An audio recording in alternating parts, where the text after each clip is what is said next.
만성종 후지 품종에서도 갈반병이 나타나고 있습니다.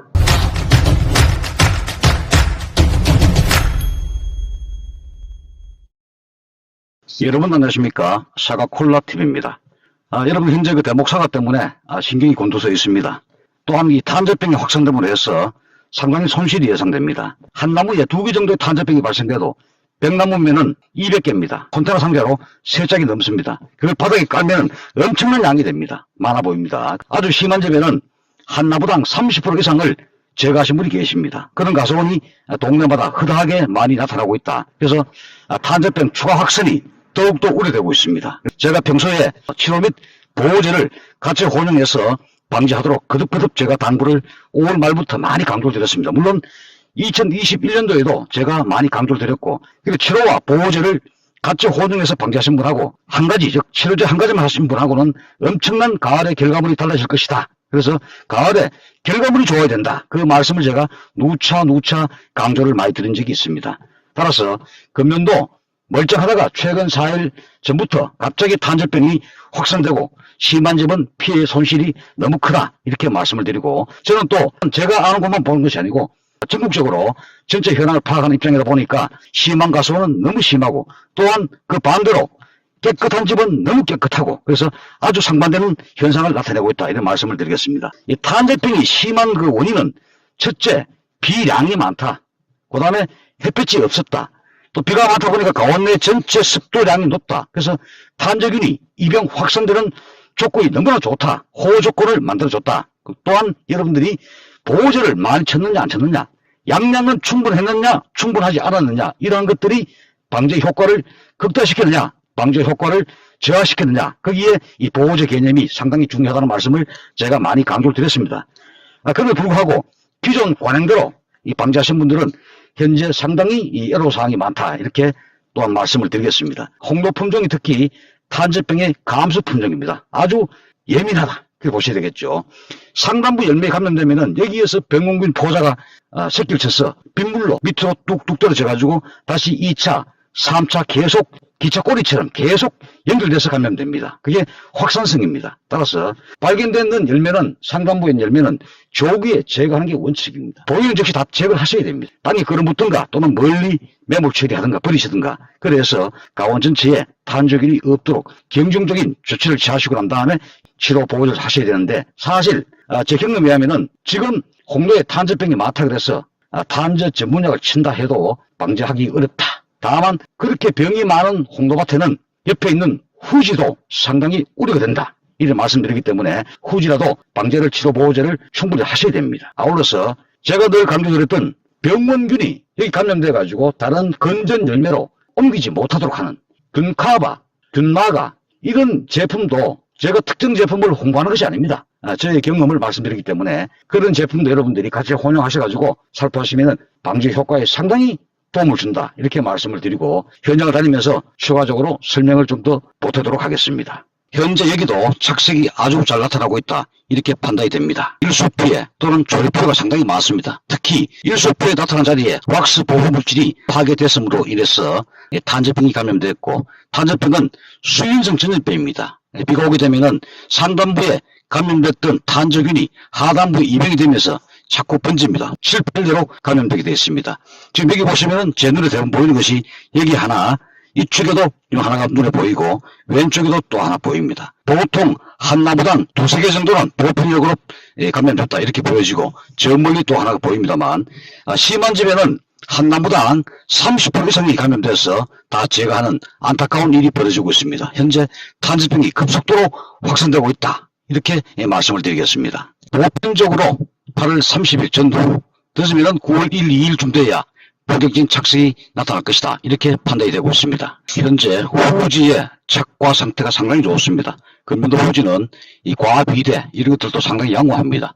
현재 이 나무는 착과 양도 상당히 많고 전체 열매의 사이즈도 상당히 굵다, 이렇게 판단이 됩니다. 그럼에도 불구하고 현재 저 안쪽에 보시면은 갈반병이 보이고 있습니다. 수관 하부를 제가 늘 보는데 큰 무리가 없습니다. 하부임에도 불구하고 갈반 현상은 나타나지 않지만, 왼쪽 돌아가시면은 여기는 충분히 여기서 약을 치면은, 분무약을 치면은 약재가 곧바로 다 쏘아줍니다. 잘 맞는데 불구하고 이 갈반 포자가 상당히 감염돼서 황화 현상을 나타내고 있습니다. 이게 9월 한 15일, 20일 이후에 전체 엽수의 대략 15% 이상이 황화 낙엽돼도 사실은 큰 문제는 없습니다만 그때 꽃눈 형성이 다 종료가 됐습니다. 꽃눈의 외형과 내부 형성이 종료됐기 때문에 그때는 15% 이상, 20% 내외의 잎이 낙엽이 돼도 사실은 당도와 착색에는 큰 문제가 없습니다만 그래도 불구하고 현재 갈반이 오는 걸 우리가 막지 않을 수는 없습니다. 그래서 갈반 전문약 또는 보호제를 겸용해서 반드시 이 균카바 또는 균마가 이런 제품과 같이 혼용하셔가지고 방제를 꼭 부탁을 드리겠습니다. 반드시 보호제가 들어가줘야 되고 치료제가 같이 동행돼야 됩니다. 또는 갈반이 심한 데는 마그네슘을 20단말에 1 내지 1.5kg 또는 과합성 동화산물을 만들어내면서 마그네슘이 동시에 포함된 빅그린 이러한 기능성 제품을 같이 혼용하셔가지고 방제해 주시면 상당히 도움이 된다 이런 말씀을 드리겠습니다. 지금 그 후지에서도 이 탄저병이 일부 지역에 또는 일부 과수원에 발견되었습니다. 상당히 우려된다. 홍도와 같이 있기 때문에 홍도에 탄저병이 많이 왔는 그런 가수원은 후지에도 잠재균이 이변 감염되어 있다. 이렇게 여러분들이 예측을 하시고 후지만이라도 깨끗하게 수확할 수 있도록 그런 관리가 필요하겠습니다. 특히 홍도에 탄저가 많은 그런 가수원은 현재 아까도 잠깐 제가 언급을 드렸습니다만 지금 탄저 전문약을 친다고 해서 탄저가 멈추느냐? 그렇지는 않습니다. 또한 잔류 농약 기준 허용 기준 PLS법이 있고 농약이 잔류되어서는 안 됩니다. 그래서 지금 칠 수 있는 살균제는 현재 없다 이렇게 말씀드리고 다만 균카바 또는 여러분들이 장기간 비가 와서 뿌리가 본격적인 활동을 해서 토양 속에 있는 질소를 지속적으로 끌어올립니다. 그래서 착색이 되지 않고 또 구름이 끼고 계속 비가 왔기 때문에 햇볕 양이 적었습니다. 그래서 착색 발현이 늦는 것이지 다른 이유는 없습니다. 다만 뿌리에서 올라오는 니트로겐 질소를 더 이상 과육까지 이동되지 못하도록 칼슘을 제가 권장을 드립니다. 또 균카바가 과피에 묻어서 여기에 있는 균이 다른 데로 이동이 못 되고 여기에 묻어서 다른 균이 여기에 새로 감염되지 못하도록 하는 그런 중간 차단 역할을 수행하기 때문에 그런 제품을 제가 강조를 드리고 있는 겁니다. 그래서 후지도 여러분들이 이 견문의 썩은병, 탄저병 방지에 주의하셔야 됩니다. 그래서 약제명은 제가 부득이하게 영상 자막에 올려드리고 그 균카바 이런 제품, 그 다음에 칼슘, 금년도 고온기가 지속되기 때문에 전체 과육은 다소 연화되고 다소 이 경도가 약하다. 7월 말까지 칼슘의 흡수 요구도가 가장 높음에도 불구하고 지금은 이제 9월달로 다가가고 있습니다. 그래서 지금이라도 칼슘을 한 2회 정도 후지에 또는 홍도에 살포함을 해서 홍도는 이 끈적끈적한 왁스가 발생되지 못하도록 하는 그런 작용, 착색 유도 작용, 그다음 후지 같은 경우는 또한 착색 유도 작용, 경도 강화 작용 이런 작용을 수행할 수 있기 때문에 그런 제품들을 꼭 살포를 해달라. 과거처럼 자연 그대로 방임해서는 좋은 열매를 딸 수가 없습니다. 또한 병해충도 쉽게 막을 수가 없습니다. 그래서 제가 그런 방안을 계속 말씀을 드리고 있다. 이렇게 이해를 부탁을 드리겠습니다. 홍로 품종 같은 경우는 8월 말쯤 돼가지고 착색의 성수기입니다. 그래서 대부분 조기 출하된 분도 계시고 현재 착색이 아주 잘 나타난 그런 농가도 있습니다만 대부분 대다수의 우리 가수원의 홍도 가수원은 8월 말 전후가 이 본격 출하가 되고 9월 1, 2일쯤 되면은 아마 야간 작업을 해야 되지 않겠느냐 이런 생각이 듭니다. 물론 대목 이후가 되면은 망갈이 더 나겠습니다만 그때 되면은 과육의 어떤 경도가 약화되고 과피 진이 좀 나오면서 꼭지열과 배꼽열과 몸통열과 현상도 상당히 많을 것이다. 착색이 잘 나지 않을 경우에는 질소가 부족해서 그런 경우가 있다. 이런 말씀도 있습니다만 그렇지 않습니다. 질소가 많을수록 착색이 더 불량합니다. 지금 비가 와서 질소를 많이 빨아먹기 때문에 착색 불량에 상당히 기인을 했다. 이렇게 보시면 되겠습니다. 물론 햇빛이 가장 중요하다. 이런 말씀을 제가 드렸고 사콜라 방송을 유튜브에서 자꾸 보시면은 병해충 방지라든지 착색이라든지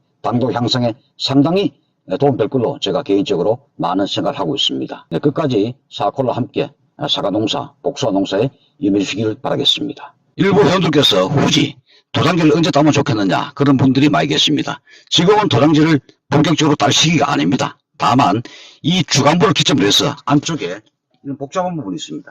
저 안쪽 부분에 있는 도장지를 제거하시고 나머지는 또 외부에 있는 또는 주지 등에 있는 또는 주간 상단부에 있는 그런 도장지를 9월 10일 이후 9월 20일 전후에 본격적으로 제거하시길 바라겠습니다. 너무 일찍 여러분들이 제거하시게 되면은 뿌리에서 올라오는 양수분을 도장지가 뿌리에 올라오는 양수분을 분산시켜 줘야 되는데 저거 다 제거함으로 해서 오롯이 열매 쪽으로 모든 것이 이동을 됩니다. 그러면은 열매는 익어가니까 과육 조직이 연화됐습니다. 그 꼭지 부분에 다량의 수분이 투입돼서 수압과 평납작용 때문에 꼭지가 터지거나 옆구리가 다 갈라버리는 그런 몸통 열과 현상, 이런 열과들이 발생했기 때문에 여러분들이 도장기 제거는 수관 안쪽에 있는 것만 제거하시고 나머지 부분은 바깥쪽에 있고 주간부 이쪽에는 9월 10일, 9월 20일 전후에 본격적으로 도장기 제거 작업을 하시기를 권장을 드리겠습니다. 또한 여기는 이 전체적으로 열매가 하수가 돼 가지고 모양도 이쁘고 열과는 거의 나타나지 않습니다. 일부 농가에서 전체적으로 열과 현상이 많은 경우가 있습니다. 그럴 때는 이달 하수 1회, 9월 중순 2회, 따라서 2번 정도 열카바, 이런 열카바 제품이라고 있습니다. 그런 것들 제가 번호를 남겨놓을 테니까 그런 제품도 약재 반개 시에 같이 혼용하시면은 열과 예방에 상당히 도움이 될 수 있다, 이런 말씀을 드리겠습니다. 가수원에서 사과 콜라 TV였습니다. 여러분 감사합니다.